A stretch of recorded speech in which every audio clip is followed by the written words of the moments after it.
Palabra de Dios en mi ser, la voz del mundo y de la historia, la fe del hombre en su memoria, que espera una respuesta en mí.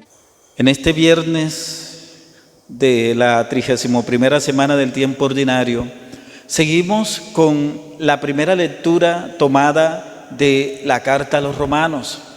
Es una carta extensa, tiene 16 capítulos, ya vamos por el capítulo 15, hoy versículo 14 al 21.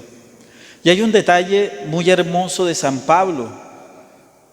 Me quedo con esta frase, donde él habla de que es como una especie de sacerdote de Cristo. Sacerdote. ¿Saben que eso es una osadía decirlo? ¿Por qué Pablo se compara como si fuera un sacerdote? ¿Por qué? Pues para nosotros hoy es común y corriente decirle sacerdote al que preside la comunidad cristiana, en este caso el párroco.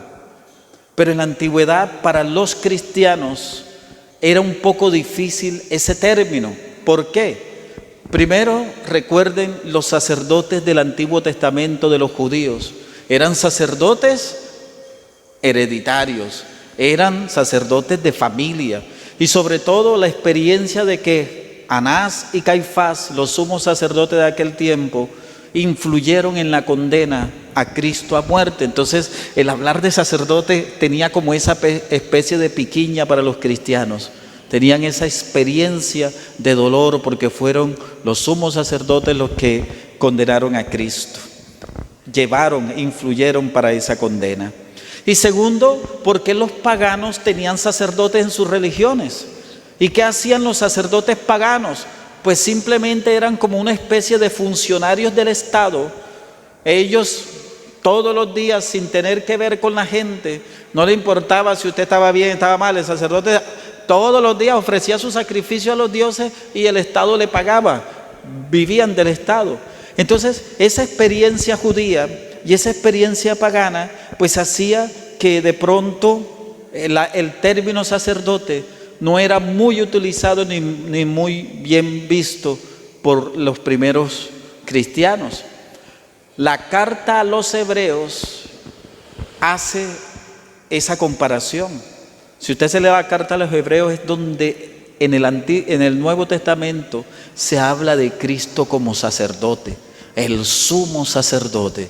Pero eso tiene una especie de contexto. Como la carta está escrita a aquellos sacerdotes judíos que se convirtieron a cristianos, entonces para recordarles la importancia que dejaran todo aquello, porque eran la pompa de la liturgia del templo, entonces se le dice a estos sacerdotes convertidos a cristianos, le dice, el sacerdote principal, el eterno y mejor sacerdote es Jesucristo.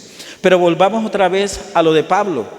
Pablo hace esta hermosa comparación de ser como sacerdote de Cristo, simplemente porque ¿qué hace el sacerdote? Ofrecer, tener ofrendas a Dios. Pues eso es lo que hace San Pablo. Cuando él asume esto de ser sacerdote, él lo que está haciendo es, yo ofrezco mi corazón, ofrezco mi vida, le sirvo al Señor. Toda mi vida es una ofrenda a Dios. ¿Te das cuenta? Ese es el primer movimiento que hace un sacerdote. Es elevar oraciones tomadas del pueblo. El sacerdote es como ese intermediario que ofrece esas oraciones al Dios. Pero también el rito tiene una respuesta. Así como se ofrece oraciones a Dios, pues ¿qué se espera de Dios? La bendición, la gracia y su cercanía. Y es aquí, queridos hermanos, entonces donde Pablo nos da una lección. Si se autoproclama sacerdote en el sentido de que él está ofreciendo su vida, lo que tiene, lo hermoso que es el servicio que él está haciendo a Dios, pues sí, él es un sacerdote, ofrece, tiene como ofrenda la vida propia. El Evangelio según San Lucas, en este caso para el día de hoy viernes, capítulo 16, versículos del 1 al 8, se nos presenta una parábola, podemos llamarla con una enseñanza extraña. ¿Por qué? Porque Cristo cuenta la historia de un administrador corrupto.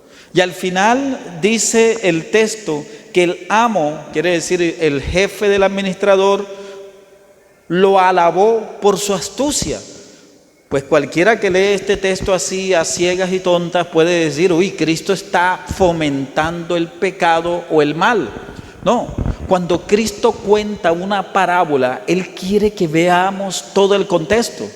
Pues Cristo hubiera podido decir, sí, ustedes tienen que hacer esto, tienen que ser honestos, tienen que ser justos, tienen que ser inteligentes para hacer.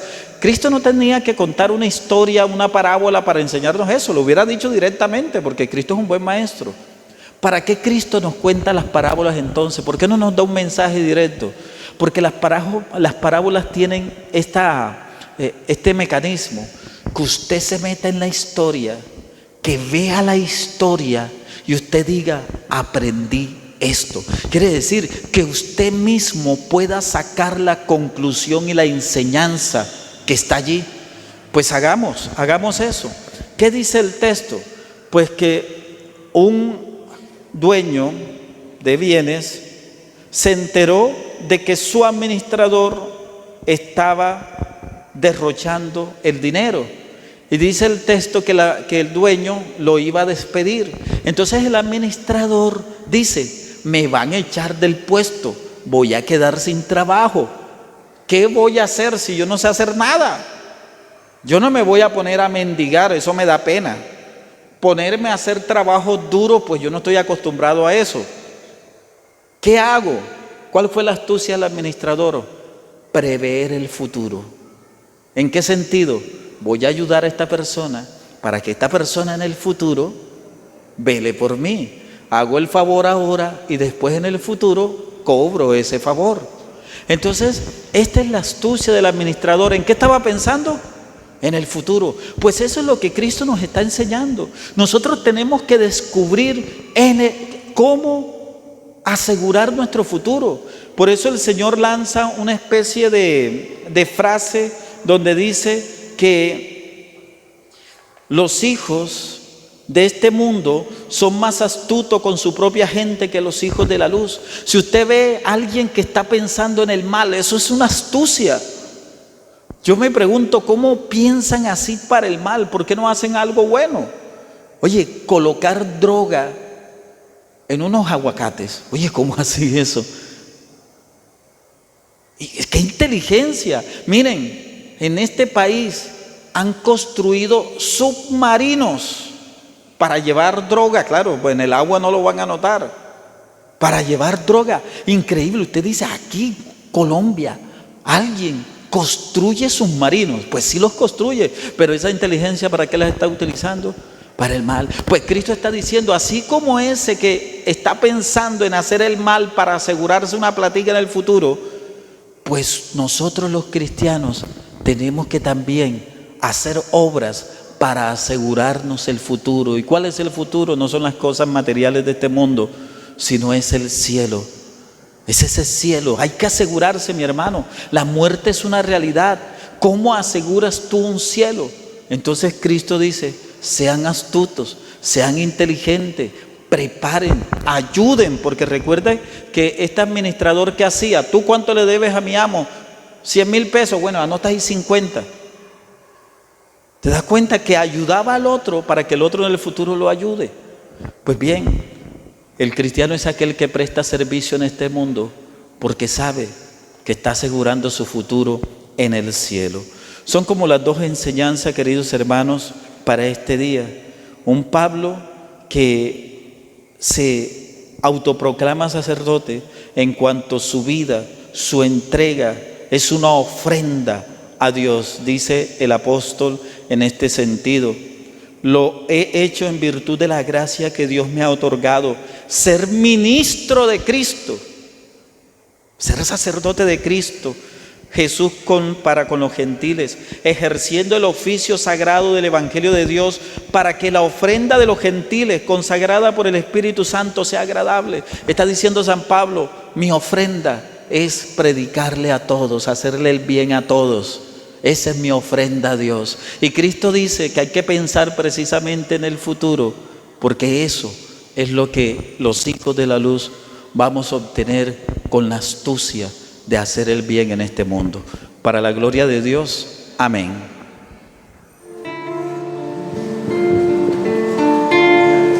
La luz para el hombre eres tú, la luz que iluminó la tierra. Yo soy un pobre que te espera,